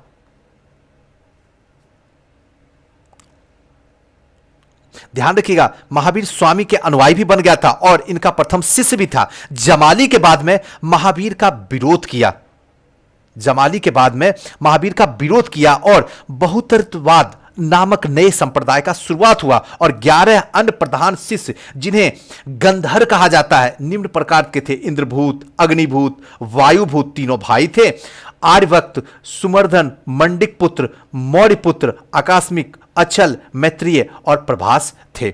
नेक्स्ट आते हैं, बराबर की गुफाओं का उपयोग किसके आश्रय गृह के रूप में किया? तो इसका सही आंसर होगा आजीवकों ने। मौर्य युग में पर्वत के गुफाओं को काटकर निवास स्थान बनाने की कला का पूर्ण विकास हो चुका था। अब जो है पर्वतों को काट के जो है गुफाओं में बनाया जा सकता है। अशोक तथा उसके पुत्र जो थे, पौत्र अशोक और उसके पुत्र दशरथ के समय में बराबर और नागार्जुन की पहाड़ी को काटकर आजीवकों के लिए आवास बनाए गए थे। अशोक के समय बराबर की पहाड़ी की गुफाओं में सुदामा की गुफा, कर्ण चौपर नामक गुफाओं का सर्व प्रसिद्ध है। नेक्स्ट आते हैं, आजीवक संप्रदाय के संस्थापक थे? तो इसका सही आंसर होगा वो होगा मखली। ध्यान रखिएगा, मखली गौसाल आजीवक संप्रदाय के ये संस्थापक थे। मखली गौसाल प्रारंभ में महावीर के शिष्य थे, किंतु बाद में मतभेद के चलते इन्होंने महावीर से शिष्यता त्याग करके आजीवक नामक स्वतंत्र संप्रदाय की स्थापना कर दी, और यह संप्रदाय लगभग 1002 ईस्वी तक बना रहा। और इनका मत जो था वो क्या था? नियतिवाद कहा जाता है, और इसके अनुसार संसार के प्रत्येक वस्तु भाग्य के द्वारा पूर्व नियंत्रित एवं संचालित होती है। नेक्स्ट आते हैं, भगवती संप्रदाय के विकास में किसकी देन अत्यधिक थी? तो इसका सही आंसर होगा ऑप्शन नंबर डी, गुप्त की देन सबसे अधिक थी। भगवती अथवा वैष्णव धर्म के चरमोत्कर्ष गुप्त राजाओं के शासनकाल में हुआ था। गुप्त नरेश वैष्णव मतानुयायी थे। इन्होंने उसे अपना राजधर्म बनाया था। अधिकांश शासक जो थे वो परम भागवत थे की उपाधि धारण किए हुए थे, लेकिन विष्णु का वाहन जो था वो गरुड़ गुप्त का राज चिन्ह बना था। विष्णु का जो वाहन गरुड़ होता था वो गुप्त का राज चिन्ह बना था। ये क्वेश्चन बार बार पूछता, ध्यान रखना है आपको। नेक्स्ट है, निम्नलिखित में से किस राजा ने पाटलिपुत्र को बसाया था? तो इसका सही आंसर है उज्जैनी। ऊपर से ही बताए हुए आ रहे हैं, इतना बार बता चुके हैं कि अब आपको भूलने की जरूरत नहीं है। और एग्जाम में अगर क्वेश्चन यहां से पूछता है तो आपका गलत होने का चांस बिल्कुल जीरो हो जाना चाहिए। मगध नरेश उज्जैनी के शासन काल में सर्वप्रथम घटना गंगा और सोन नदी पर संगम पे स्थित है पाटलिपुत्र नगर की स्थापना करवाया था। इसने राजगिरी में अपनी स्थान को पर अपनी राजधानी हस्तांतरित करवा के पाटलिपुत्र करवाया था। नेक्स्ट है, प्रथम मगध साम्राज्य का उत्कर्ष किस शताब्दी में हुआ था? क्वेश्चन है, प्रथम मगध साम्राज्य का उत्कर्ष किस शताब्दी में हुआ था? तो इसका सही आंसर होगा ईसा पूर्व 6ठी शताब्दी में। प्रथम मगध साम्राज्य की महत्ता का वास्तविक संस्थापक राजा बिंबिसार था, जो कि हर्यक वंश का संबंधित था। नेक्स्ट है, मगध की राजधानी कौन सी थी? तो इसका सही आंसर है, जो भी ऑप्शन है इसमें बिल्कुल भी सही नहीं है, क्योंकि नीचे दिए गए विकल्प में ए और सी दोनों सही है। पाटलिपुत्रा भी और गिरिब्रज दोनों सही है। तो मगध की आरंभिक राजधानी गिरिब्रज थी। शुरू में तो गिरिब्रज थी और बाद में फिर उज्जैनी ने पाटलिपुत्र को राजधानी बना दिया था, जो कि गुप्त काल तक मगध की राजधानी बनी रही। मगध साम्राज्य के शासन करने वाले प्रथम राजवंश के विषय में बौद्ध ग्रंथ और पुराणों में अलग अलग विवरण मिलता है। बौद्ध ग्रंथ और पुराण दोनों में अलग मिलता है। पुराणों के अनुसार मगध का शासन करने वाला पहला राजवंश जो था वो बृहद्वंश था। ध्यान रखिएगा, किसके अनुसार? तो पुराणों के अनुसार। और इस वंश का पहला जो राजा था वो जरासंध था, जिसने गिरिव्रज को अपनी राजधानी बनवाई। नेक्स्ट क्वेश्चन की ओर चलते हैं। नंद वंश के पश्चात मगध पर किस राजवंश ने शासन किया था? तो इसका सही आंसर होगा मौर्य ने। नंद वंश के पश्चात जो है मौर्य वंश ने जो है शासन किया था मगध पे। नंद वंश 344 से 323 ईसा पूर्व तक इसकी स्थापना शिशुनाग वंश के अंत करके की गई थी। शिशुनाग वंश का अंत हुआ, नंद वंश की स्थापना की गई। नंद वंश में कुल 9 राजा हुए। उग्रसेन, जिसे पुराणों में महापद्म कहा जाता है, दूसरा पंडुक, पंडुगति, भूतपाल, राष्ट्रपाल और गोविष्णक, 10 सिद्धक, कैवर्त और घनानंद। नंद वंश की जनता बलपूर्वक धन वसूलने, छोटी छोटी वस्तुओं पर भारी कर लगाने के कारण जनता शासकों के विरुद्ध हो गए थे। चारों ओर घृणा और असंतोष का वातावरण व्याप्त हो गया था और इसी का लाभ उठाकर चंद्रगुप्त मौर्य चाणक्य ने घनानंद की हत्या करके नंद वंश का अंत करता है। और इसका सही आंसर होता है कि मौर्य वंश की यहां से स्थापना शुरू हो जाती है।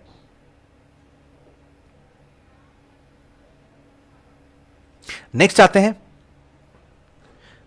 जिसके ग्रंथ में चंद्रगुप्त मौर्य का विशिष्ट रूप से वर्णन हुआ है वह है, तो इसका सही आंसर होगा विशाखदत्त। विशाखदत्त कृत मुद्राक्षस ने चंद्रगुप्त मौर्य के विषय में विस्तृत सूचना प्राप्त होती है। इस ग्रंथ में चंद्रगुप्त के नंदराज का पुत्र माना गया है। मुद्राक्ष के चंद्रगुप्त का वृषल और कुलहनी भी कहा गया है। 18वीं शताब्दी में के ईस्वी में घुंडीराज, ध्यान रखिएगा, घुंडीराज मुद्राक्षस पर टीका लिखी थी। मुद्राक्षस के अतिरिक्त विशाखदत्त के नाम से 2 अन्य रचनाओं का भी उल्लेख हुआ। मुद्राक्षस के अतिरिक्त विशाखदत्त नामक 2 अन्य रचनाओं की उल्लेख हुआ है, जिसमें देवी चंद्रगुप्तम तथा अभिसारिका वंचिकतम और अभिसारिका बंधित्व अप्रवाय। नेक्स्ट क्वेश्चन की ओर चलते हैं। निम्नलिखित में से किसने मगध में कौन से राजा सिकंदर महान के समकालीन था? तो इसका सही आंसर होगा घनानंद। महापद्मनंद के उत्तराधिकारी की संख्या पुराणों और बौद्ध ग्रंथों में 8 मिलती है। महापद्मनंद की संख्या ध्यान रखिएगा 8 मिलती है, पुराणों में भी और बौद्ध धर्म में भी। इस वंश का अंतिम शासक जो था घनानंद था, जो कि सिकंदर के समकालीन था। घनानंद सिकंदर के समकालीन था। इसने यूनानी लेखों में अग्रमीज कहा गया है, यूनानी लेखों में अग्रमीज कहा गया है। जोनोफोन ने उसे बहुत धनाढ्य व्यक्ति बताता है। भद्रसाल उसका सेनापति था। याद रखिएगा, भद्रसाल जो था वो किसका क्या था? सेनापति था घनानंद का। नेक्स्ट आते हैं, कौटिल्य के अर्थशास्त्र किस पहलू पर प्रकाश डालता है? हमेशा क्वेश्चन पूछता है और अर्थशास्त्र ऑप्शन पक्का देता है। देख लीजिए, आर्थिक जीवन, धार्मिक जीवन, राजनीतिक जीवन, सामाजिक जीवन। अर्थ पे दे दिया ना, आप ए मार के चले आएंगे, गलत हो जाएगा, जबकि राजनीतिक नीतियां होगी। बी नंबर, कौटिल्य के अर्थशास्त्र के द्वारा चंद्रगुप्त मौर्य के शासनकाल की बहुत सारी बातें का ज्ञान प्राप्त होता है। यह वस्तुतः ऐतिहासिक ग्रंथों नहीं है, अपितु राजनीतिक शास्त्र का एक अद्वितीय ग्रंथ है, जिसकी तुलना मैकियावेली के प्रिंसिपी से की जाती है, मैकियावेली के प्रिंस से की जाती है। ध्यान रखिएगा, मैकियावेली की प्रिंस। नेक्स्ट है, कौटिल्य की पुस्तक अर्थशास्त्र किस विषय पर आधारित है? कौटिल्य की पुस्तक अर्थशास्त्र किस विषय पर? अब तो आपको जरूरत ही नहीं है, सब समझ में आ गया होगा। इसका सही आंसर जो होगा वो होगा उपयुक्त में से ई। अब कौटिल्य के चाणक्य के जो है रचित अर्थशास्त्र शासन जो सिद्धांतों के अभ्यास पे स्थित है, इसमें राज्य के मंडल के बारे में, जो कि ऑप्शन में कहीं नहीं है, तो ऑप्शन नंबर ई होगा इसका सही आंसर। इसका सिद्धांत जो है विदेशी नीतियों की व्याख्या करता है। इसके अलावा यह सप्तांग सिद्धांत जैसे राजा, आमत्त, जनपद, दुर्ग, कोष, दंड, मित्र सर्वप्रथम व्याख्या मिलती है। और अर्थशास्त्र में तत्कालिक प्रशासन में कृषि, शिल्प, व्यापार व्यवस्था का विस्तृत जानकारी यहीं से हमें मिलती है। नेक्स्ट क्वेश्चन की ओर चलते हैं हम लोग। नेक्स्ट क्वेश्चन क्या है? पाटलिपुत्र में स्थित चंद्रगुप्त का महल मुख्यतः बना था, तो इसका सही आंसर जो होगा लकड़ी का बना हुआ था। पाटलिपुत्र में चंद्रगुप्त का महल। पटना, बिहार के पटना के समीप बुलंदी बाग और कुम्हरार में की गई खुदाई में लकड़ी के विशाल भवनों के अवशेष प्रकाश में आए, जिन्हें प्रकाश में लाने का श्रेय जो है अस्पूनर महोदय, ध्यान रखिएगा, अस्पूनर महोदय का है। और बुलंदी बाग से नगर के परकोटे के अवशेष से कुम्हरार के राजप्रसाद के अवशेष प्राप्त हुए हैं। नेक्स्ट है, निम्नलिखित में से किस मौर्य राजा ने दक्कन की विजय प्राप्त की थी? तो इसका सही आंसर होगा चंद्रगुप्त मौर्य ने, जो कि दक्कन में भी विजय प्राप्त की थी। मौर्य साम्राज्य के संस्थापक चंद्रगुप्त मौर्य ने दक्षिण भारत की विजय प्राप्त की थी। और इस संदर्भ में अशोक के अभिलेख जैन के तमिल शास्त्र से जानकारी प्राप्त होती है। दक्षिण भाग में अनेक स्थलों में अशोक के अभिलेख प्राप्त हुए हैं, किंतु अशोक ने एकमात्र कलिंग विजय की ही थी। अतः ऐसी स्थिति में दक्षिण में विजय प्राप्त का श्रेय हमें चंद्रगुप्त मौर्य की ही देना पड़ेगा, क्योंकि बिंदुसार के विजय के अत्यंत संदिग्ध है, पता ही नहीं चलता बिंदुसार का, तो इतिहास में उसे एक विजेता के रूप में स्मरण नहीं किया जाता है। जैन और तमिल साक्ष्य भी चंद्रगुप्त मौर्य के दक्षिण विजय की पुष्टि करता, जैन और तमिल का साक्ष्य दोनों चंद्रगुप्त के दक्षिण विजय की पुष्टि करता है, तो ध्यान रखना होगा। चलिए नेक्स्ट क्वेश्चन की ओर चलते हैं। नेक्स्ट क्वेश्चन क्या कहता है? अभिलेख जिससे यह प्रमाणित होता है कि चंद्रगुप्त का प्रभाव पश्चिम भारत पर था, इसमें आंसर क्या होगा? ऑप्शन नंबर सी, रुद्रदामन और जूनागढ़ के अभिलेख से यह पता चलता है कि चंद्रगुप्त का प्रभाव पश्चिम भारत पर भी था। कैसे? तो रुद्रदामन और जूनागढ़ अभिलेख से यह ज्ञात प्राप्त होता कि चंद्रगुप्त मौर्य सौराष्ट्र स्थित प्रांतीय शासक पुष्पगुप्त ने वहां सुदर्शन झील बनवाई थी। पुष्पगुप्त ने वहां पे सुदर्शन झील बनवाई थी, और बाद में अशोक ने यूनानी गवर्नर तुषास्प ने इस जलाशय के साथ बहुत सी नहरें बनवाई, और इस प्रांत के अनार्थ तथा सुराष्ट्र कहा गया, और इसे पश्चिम भारत पे चंद्रगुप्त का आधिपत्य का एक प्रमाण दिखाई पड़ता है।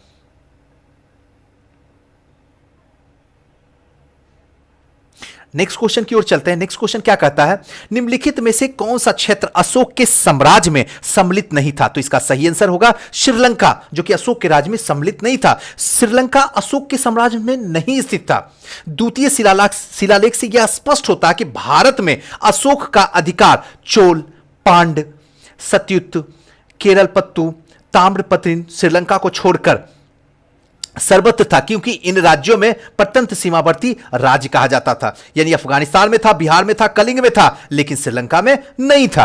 नेक्स्ट है, अशोक के शासनकाल में बौद्ध सभा किस नगर में आयोजित की गई थी? तो इसका सही आंसर होगा ऑप्शन नंबर बी, पाटलिपुत्रा में हुआ था बौद्ध सभा। यानी कि सिंगली अनुश्रुतियों, दीपवंश और महावंश के अनुसार अशोक के राज्यकाल में पाटलिपुत्र के मोगलीपुत्र तिस्य के अध्यक्षता में तृतीय बौद्ध संगति का आयोजन करवाया गया था पाटलिपुत्र में। नेक्स्ट है, अशोक के शिलालेखों में प्रयुक्त भाषा थी, तो इसका सही आंसर, ये तो प्राकृत भाषा ही थी। अशोक प्रकृत है, प्रकृति का सबसे बड़ा देन है, तो ऐसे भी याद रखिएगा। बस कोई ट्रिक यूज कर लीजिए जिससे याद रह जाए आपका। अशोक के इतिहास का मुख्यतः उसके अभिलेख से ही ज्ञात हो रहा है, और कोई ऐसा साक्ष्य नहीं है। अभिलेख से ही पता चलता अशोक महान कैसे हुआ, क्या क्या अशोक ने किया, सारे कारनामे उसके अभिलेख से ही मिल रहा है हमें। 3 भागों में इसे किया गया है, एक शिलालेख, स्तंभलेख और गुहालेख। इन तीनों से मिल रहा है, शिलालेख, स्तंभलेख और गुहालेख, जिसमें 14 विभिन्न लेखों का एक समूह है जो 8 विभिन्न विभिन्न स्थानों से प्राप्त किए गए हैं, जैसे सहबाजगढ़ी, मानसेहरा, कालसी, गिरनार, धौली,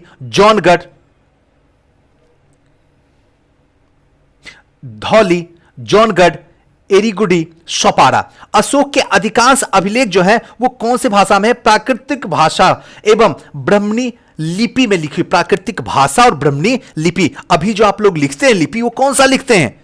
अगर मैं आपसे पूछूं कमेंट करके तो क्या बताइएगा? तो जाहिर सी बात है, अभी जो हम लिखते हैं, आप देवनागरी लिपि लिखते हैं, और उस टाइम में ब्राह्मणी लिपि थी। केवल 2 अभिलेख, जो एक सहबाजगढ़ी का है और मानसेहरा है, जिसकी लिपि जो है ब्राह्मणी है। ब्राह्मणी ना होकर खरोष्टी हो गई है।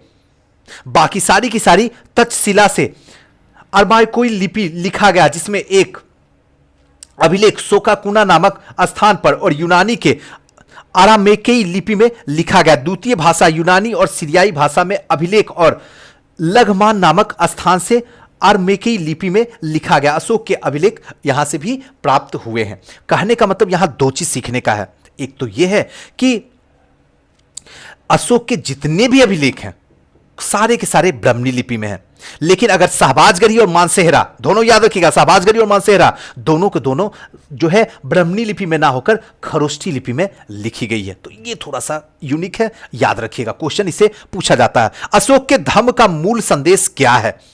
तो इसका सीधा सा मतलब क्या है कि अशोक का धम्म जो है एक नैतिक संहिता थी, जिसमें अशोक अपने दूसरे और 7वें शिलालेख के माध्यम से संदेश देता है कि उपास्याने, बहुकाने, दया दाने, सचे सोचे, माध्य साधवे, अर्थात कम पाप करना। एक इसका धम्म नीति क्या देता है कि अर्थात कम पाप करना, कल्याण करना, दयादान करना, सत्य बोलना, पवित्रता के साथ रहना, स्वभाव में मधुरता, साधुता बनाए रखना। इस प्रकार अशोक के धम्म के मूल सिद्धांत शांति और अहिंसा से बड़ी का सम्मान था, जो कि धार्मिक सहनशीलता में निहित था। अतः सही विकल्प ई होगा। नेक्स्ट आते हैं, केवल वह स्तंभ जिसमें अशोक ने स्वयं को मगध का सम्राट बताया था, तो यह भाब्रू स्तंभ है। बहुत इंपॉर्टेंट है, ध्यान रखिएगा, भाब्रू स्तंभ है।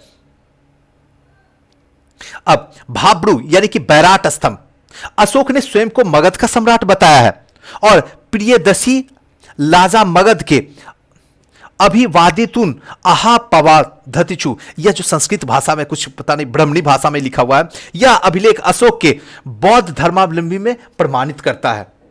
नेक्स्ट है, मेगास्थनीज ने भारतीय समाज को कितनी श्रेणियों में विभाजित किया है? तो इसका सही आंसर होगा 7 श्रेणियों में विभाजित किया मेगास्थनीज ने भारतीय समाज को उस टाइम में। कौन कौन से? तो मेगास्थनीज ने भारतीय समाज को 7 श्रेणियों में विभाजित किया। एक श्रेणी जो है भारत में वो दार्शनिक है, दूसरा जो है वो कृषक है यानी कृषि है, तीसरा पशुपालक है, चौथा कारीगर है, 5वां योद्धा है, 6ठा निरीक्षक है, 7वां जो है सभासद है। ये 7 लोग का जो है 7 श्रेणियों में भारतीय समाज बटा हुआ था उस टाइम में। मेगास्थनीज भारतीय समाज को दास प्रथा में प्रचलित होने का उल्लेख नहीं करता। उस समय में दास प्रथा का जो है कहीं भी उल्लेख नहीं मिलता है। मौर्य काल में कोई भी व्यक्ति ना तो अपनी जाति से बाहर विवाह कर सकता था और ना ही विभिन्न पेशा में अपना सकता था। ना तो अपने जाति से बाहर आपको शादी करने का अलाउ मिल सकता है मौर्य साम्राज्य में, और ना ही अपने पेशा से बाहर आप कोई भी काम कर सकते हैं। नेक्स्ट क्वेश्चन की ओर चलते हैं। मौर्य समाज का 7 वर्गों में विभाजन का विशेष रूप से उल्लेख किया गया है, तो इसका सही आंसर होगा मेगास्थनीज की पुस्तक इंडिका ने। अभी जस्ट ऊपर ही बताया हूं, जरूरत ही नहीं है देखने का। चलिए नेक्स्ट क्वेश्चन की ओर हम लोग चलते हैं। वह स्रोत जिसमें पाटलिपुत्र प्रशासन का वर्णन मिलता है, तो इसका सही आंसर होगा इंडिका। अभी जस्ट सब तो बता ही चुका हूं कि पाटलिपुत्र नगर प्रशासन में मेगास्थनीज की इंडिका से प्राप्त होता है। मेगास्थनीज ने पाटलिपुत्र के नगर परिषद को 5-5 सदस्यों वाली 6 समितियों में उल्लेख किया है, और यह नगर का पदाधिकारियों के एस्टिनोमाई कहता था। नेक्स्ट जो है, पाटलिपुत्र किस शासक ने सर्वप्रथम अपनी राजधानी बनाई पाटलिपुत्र को? तो इसका सही आंसर होगा चंद्रगुप्त मौर्य। वस्तुतः पाटलिपुत्र को स्थापना जो है गंगा और सोन के संगम पर नदी के संगम पे बनाया गया, जो कि हर्यक वंश के शासक उदयनी ने की थी सबसे पहले। अपनी राजधानी राजगिरी से पाटलिपुत्र हस्तांतरित की थी, किंतु विकल्प में उदयनी नहीं है, इसलिए चंद्रगुप्त मौर्य जो होगा वो सही होगा। अगर उदयनी रहता तो फिर उदयनी सही होता, और अगर दोनों होता तो ऑप्शन नंबर ई होता, 1 और 2 दोनों। नेक्स्ट है कला की गंधार शैली निम्न समय में फली फूली, तो इसका सही आंसर होगा कुषाणों के समय में फूली।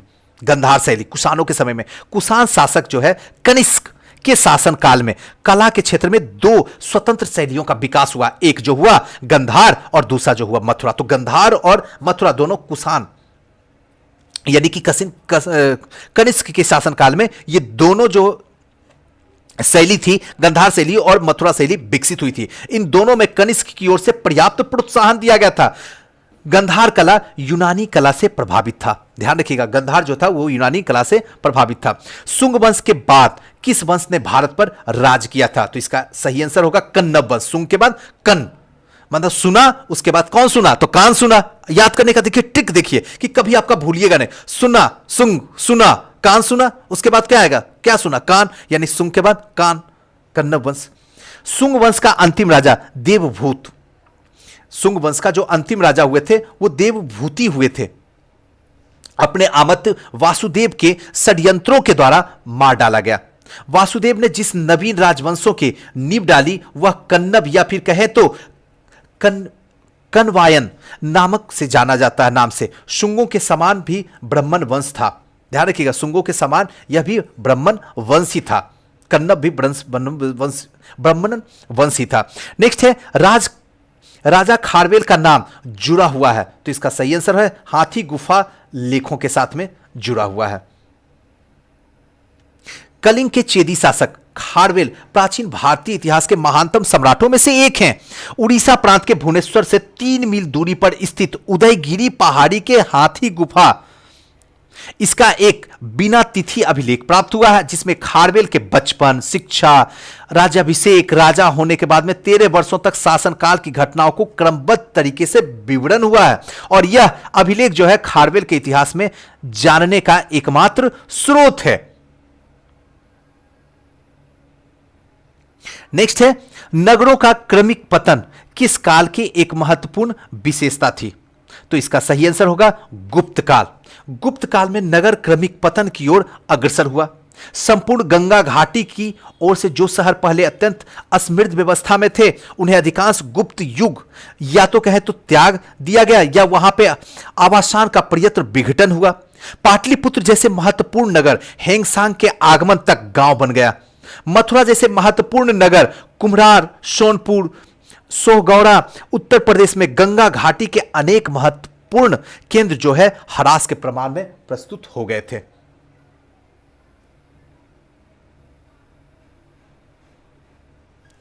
नेक्स्ट क्वेश्चन की ओर चलते हैं। 87 नंबर, किस शासक वंश ने मंदिरों एवं ब्राह्मणों को सबसे अधिक ग्राम जो है अनुदान में दिया था? तो इसका सही आंसर होगा गुप्त वंश। एकदम याद रखिएगा, गुप्त वंश के शासक ने मंदिरों और ब्राह्मणों को सबसे अधिक ग्राम जो है अनुदान में दिया। गुप्त लेखों में जिन भूमिदानों का उल्लेख किया गया उनमें यह स्पष्ट है कि भूमिदान के साथ साथ गांव की भूमि में उत्पन्न होने वाली आय भी गृहीता को सौंप दी जाती थी।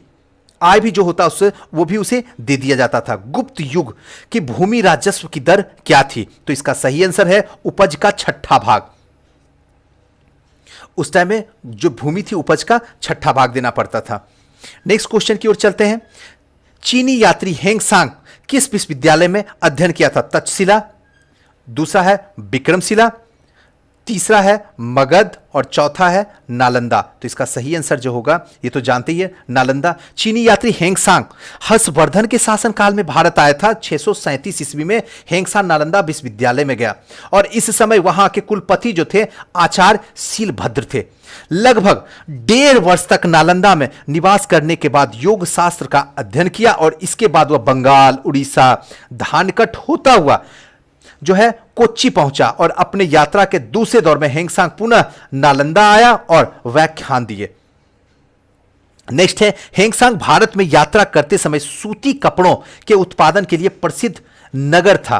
तो इसका सही आंसर जो होगा वो होगा ऑप्शन नंबर ए, यानी कि वाराणसी को। यानी चीनी यात्री हेंगसांग हर्षवर्धन के शासन में भारत आया था। कौन? तो हेंगसांग। और वाराणसी के औद्योगिक नगरी थी, वाराणसी जो थी एक औद्योगिक नगरी थी। अर्थशास्त्र से ज्ञात होता है कि इसी सूती वस्त्र उत्कृष्टता के लिए प्रसिद्ध था। हेंगसांग वाराणसी के अधिक समृद्ध और व्यापारिक प्रगति की पुष्टि भी की है, और यह लिखता है कि वाराणसी के बाजारों में बिकने वाली वस्तुएं काफी सजाकर रखी जाती थी। कवि बान निम्नलिखित निवासी थे, तो इसका सही आंसर होगा पाटलिपुत्र के निवासी थे कवि बान। यानी बाणभट्ट जो है हर्षवर्धन के दरबारी कवि थे। बाणभट्ट हर्षवर्धन के दरबारी कवि थे और ये पाटलिपुत्र क्षेत्र के निवासी थे। हर्षचरित, कादंबरी और चंडी शतक इनकी प्रमुख रचना। कौन कौन? तो याद रखिएगा, पर कई बार क्वेश्चन पूछता है। हर्षचरित, कादंबरी ये सब बाणभट्ट की है। चंडी का शतक ये सब बाणभट्ट की रचनाएं हैं। नेक्स्ट है चीनी यात्री इतिसांग बिहार का भ्रमण किया था लगभग, तो इसका सही आंसर उपयुक्त में से कोई नहीं। डेट थोड़ा सा अगर नहीं भी हो तो ऐसे क्वेश्चन इसीलिए दिए जाते हैं ताकि आप थोड़ा सा कंफ्यूजन में डाला जाए। ऐसे क्वेश्चन पे कोई मतलब नहीं बनता, यहां पे डरने की कोई जरूरत नहीं है। कुछ क्वेश्चन होता है जिसको छोड़ा जाता, उनमें ये क्वेश्चन है।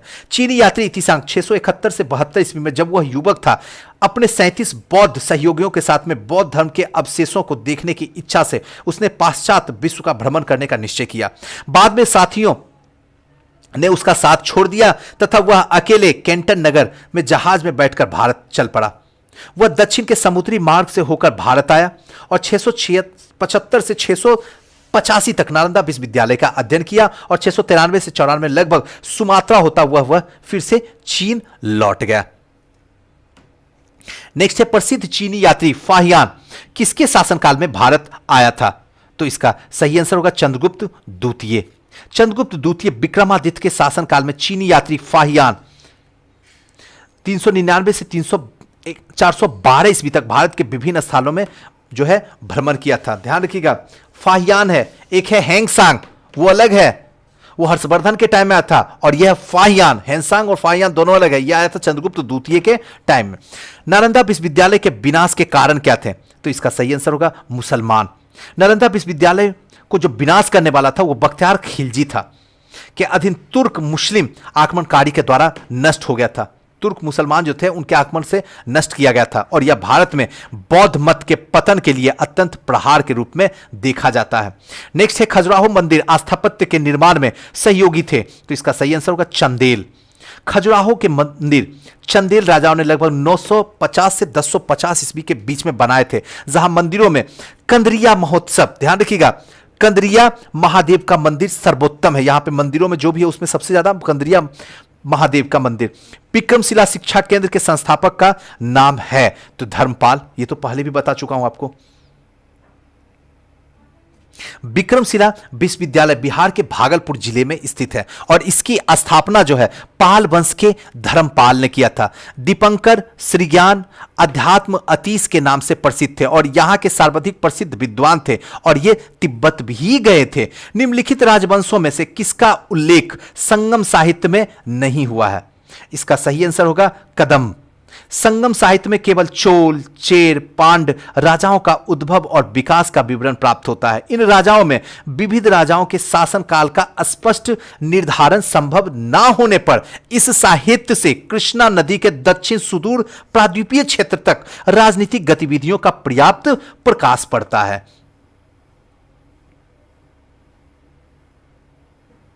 नेक्स्ट क्वेश्चन की ओर चलते हैं। संगम युग में उरेयूर किस लिए विख्यात था? तो इसका सही आंसर होगा कपास के व्यापार के महत्वपूर्ण के। बहुत इंपॉर्टेंट है, ध्यान रखिएगा। तमिलनाडु के तिरुचिरापल्ली में अवस्थित कावेरी नदी के तट पर उड़ी संगम कालीन चेलों की राजधानी थी और यह कारी एवं वारनम नामों में प्रसिद्ध थी। संगम युग में उड़ई सूती वस्त्रों के लिए बहुत बड़ा केंद्र था। नेक्स्ट है मुद्राक्ष के लेखक निम्न में से कौन है? तो इसका सही आंसर होगा विशाख दत्त।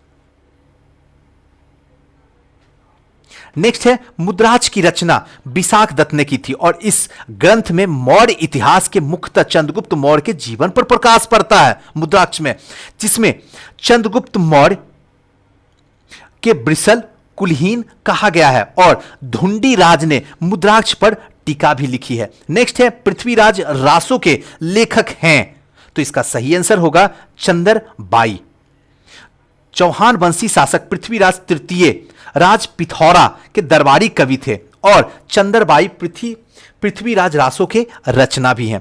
स्वप्नावशवधता के लेखक यानी ऑथर हैं, तो इसका सही होगा भास, यानी कि महाकवि भास के नाम से 13 नाटक जो है उपलब्ध हुए। टोटल जो है 13 नाटक उपलब्ध हुए, जिन्हें 1909 में श्री टी गणपत शास्त्री ने त्रावणकोर राज्य से प्राप्त किया था। और इन नाटकों का नाम जो था वो प्रतिज्ञाधारण, दूसरा है स्वप्न वत्राद्र, उरुभंग, दूतवाक्य, पंचरात्र, बालचरित्र, दूत घटोत्कच, कर्णभार, मध्य वयोगम, प्रतिमा नाटक, अभिषेक नाटक और अविमारक और चारुदत्त। नेक्स्ट है कुमार संभव महाकाव्य किस कवि ने लिखा था? इसका सही आंसर होगा कालिदास। ये तो आप सबको जानते होंगे। कुमार संभव महाकवि की रचना यानी कि महाकवि कालिदास ने की थी। इसमें 17 सर्ग हैं, जिसमें प्राकृतिक चित्रण और कृतिकेन का जन्म कथा वर्णित इसमें है। नेक्स्ट आते हैं, उस स्रोत का नाम बतलाई जो प्राचीन भारत के व्यापारिक मार्गों पर मौन है। तो इसका सही आंसर होगा मलिंदोपनोह। ध्यान रखिएगा, बहुत इंपॉर्टेंट है। पाली भाषा में बौद्ध भिक्षुक नागसेन के द्वारा लिखित मलिंदोपनोह में नागसेन एवं हिंद यमन शासक मेंडार के बीच में वार्तालाप का वर्णन है। इसमें व्यापारिक मार्गों का वर्णन नहीं मिलता है। हर्षचरित नामक पुस्तक किसने लिखी? तो इसका सही आंसर होगा बाणभट्ट। हर्षचरित जो है ग्रंथ की रचना सुप्रसिद्ध लेखक बाणभट्ट ने की लिखी थी, और यह वर्धन के वंश इतिहास की प्रमुख स्रोत है। और यह आख्यायिक है जिसमें लेखक ने अपने समकालीन शासक उसके पूर्वजों के जीवन वृत्त की जो है प्रस्तुति किया है। चोल काल किसके लिए प्रसिद्ध था? तो इसका सही आंसर होगा ग्राम पंचायत के लिए चोल काल जो है प्रसिद्ध था। चोल काल जो है सबसे उल्लेख जो है विशेषीय स्वास्थ्य ग्रामीण संस्थाओं के संचालन में परिलक्षित थी। ग्राम पंचायत चोल काल के प्रसिद्ध था। उत्तर में रूढ़ से प्राप्त अभिलेख में ग्राम सभा का काय आदि का विस्तृत विवरण जो है वो प्राप्त होता है। नेक्स्ट जो है, दक्षिण भारत में मंदिरों का आकर्षण के द्वारा क्या कहलाते हैं? तो इसका सही आंसर जो होगा वो गोपुरम, यानी दक्षिण मंदिरों में आकर्षण के द्वार जो द्वार होता जिसमें अंतर एंट्री करते हैं उसको गोपुरम कहते हैं। पांडचेल राजकाल में द्रविड़ शैली में पनपती रही और पांड्य काल में मंदिर छोटे होते रहे, किंतु इसके प्रांगण के चारों ओर अनेक प्राचीर बनाए जाते थे। इनके प्रवेश में जिन्हें गोपुरम कहा जाता था, जो भव्य विशाल और प्रचुर मात्रा में शिल्पकारिता से अलंकृत थे। चोलकालीन वास्तुकला की विशेष मंदिर नहीं अपितु गोपुरम थे। तो यही सारे क्वेश्चन थे जो अब तक में बीपीएससी प्रीलिम्स में जो है टोटल क्वेश्चन पूछे गए हैं प्राचीन भारत से। हमने उन सारे क्वेश्चन पे अब प्रकाश डाला, बेहतरीन तरीके से आपको बता दिया। अब इसको आप अपने मोबाइल में स्टोर कर लीजिए और जितना ज्यादा बार हो सके सुनिए, क्योंकि अगर यहां से सुनते हैं तो आपका 40 से 50% क्वेश्चन सॉल्व हो जाएगा। ये मैं फुल गारंटी लेता हूं इसकी। और साथ साथ में हमें जरूर बताइएगा ये वीडियो कैसा लगा आपको, और हो सके तो इस वीडियो को जितना ज्यादा हो सके शेयर कीजिए। इतना तो करना बनता है। Thank you.